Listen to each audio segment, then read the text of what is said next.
Coming up next on Good Morning El Paso and happening today, county commissioners begin to search to find a new constable. This after the murder of Constable Robert White. The investigation continues into a shooting at a downtown nightclub. Police say they need a certain witness to come forward. Plus, They here could have had a typical American life. He chose to go back to help with all the suffering in Syria caused by the Civil War.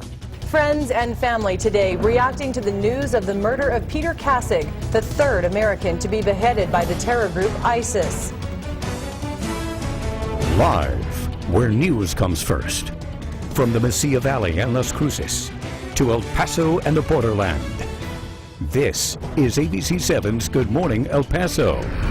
Good Monday morning, everyone. I'm Hillary Floren. and I'm Stephanie Valle. It is Monday. It's 6 o'clock, and don't even think about walking out that door this morning without a jacket. You hear that, kids? They all try and go out the door without a jacket, right? Well, temperatures in the borderland have fallen to well below freezing right now. Let's get right to meteorologist Crystal Cly. You've got the exact numbers, don't you? Oh, yeah, and they are way too cold for me to be happy with. We are talking 20s on the map this morning. Not only do you want the jacket, but you're going to be cranking up that heater as soon as you get into the car. 28 is your temperature in El Paso. Winds are calm outside, so the good news is we don't have that wind chill temperature seriously affecting us this morning. In Las Cruces, though, a different story. Winds just 5 miles per hour, but it's enough. It feels like 18 degrees outside right now, currently actually at 24, and we are mostly clear. You can see that on your clouds and radar here. We're not tracking any rain or clouds outside. Later today should be much of the same, but unfortunately we are so cold this morning, we won't warm much this afternoon. We'll talk about how low our afternoon high temperatures will be and when we'll warm back to the 60s coming up in your forecast about 10 minutes from now. Okay, Crystal, thank you. It's been a little over 2 weeks since a constable was killed at a haunted house on Halloween. Happening today, El Paso County Commissioners will start the process of trying to replace him. Constable of Precinct 1, Robert White, was killed while working security at a haunted house in Canethillo. Investigators say he was punched in the face by a man as he was being escorted out. He lost a lot of blood and didn't make it. Commissioners will discuss how they should go about finding his replacement. The investigation continues this morning into a shooting that injured 6 people at a nightclub. It happened over the weekend. An El Paso police spokesman has only said the shooter is a 23-year-old Hispanic male and was shot by an unknown person in the leg. He has not been formally charged at this time. The other victims include a 24 and 21-year-old male, as well as 3 females aged 25, 21, and 19, all expected to recover from their injuries. Now, it all happened early Sunday morning at Club Chaos downtown. Police say a man opened fire outside the club after being kicked out. Investigators don't know if the shooter had the gun inside the club or picked it up after being escorted out. Club Chaos had surrounding businesses and they were all closed the day after that shooting. Detective Javier Zambrano offers advice for those who go to nightclubs. Just being aware of what's around you. You see somebody that maybe was kicked out of the club and it looks like this person is maybe going to go do something. Maybe it's a good idea to go ahead and call police and give that information. If you saw or heard anything about this shooting, police are asking you to contact them. You can remain anonymous. Just call Crime Stoppers, the number there on your screen, 566-8477.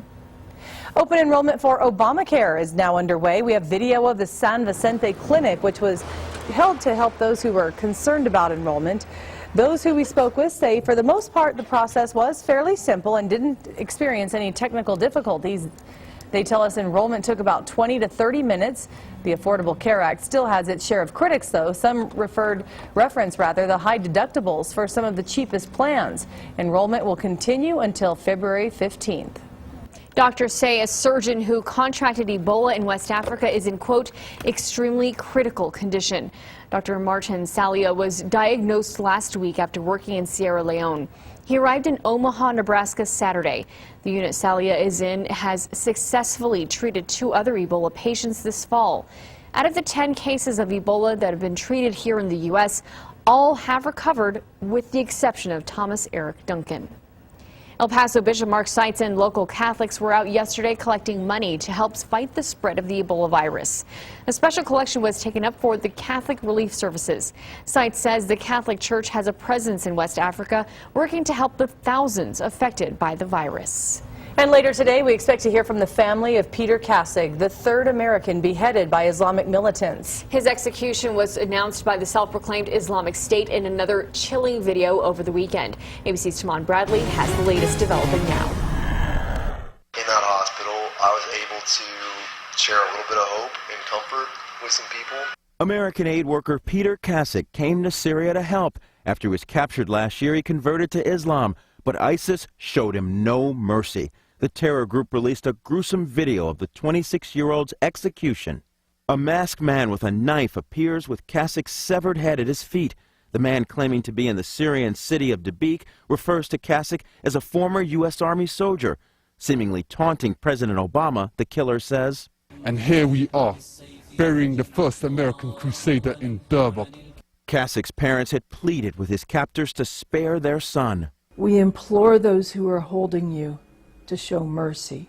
The executioner appears to be the same man with a British accent seen in previous ISIS videos, known as Jihad John. It does seem to be the same person, and obviously inside the government working very hard to exactly identify him. Jihad John appears elsewhere in the video, giving an order to behead 16 men described as Syrian soldiers.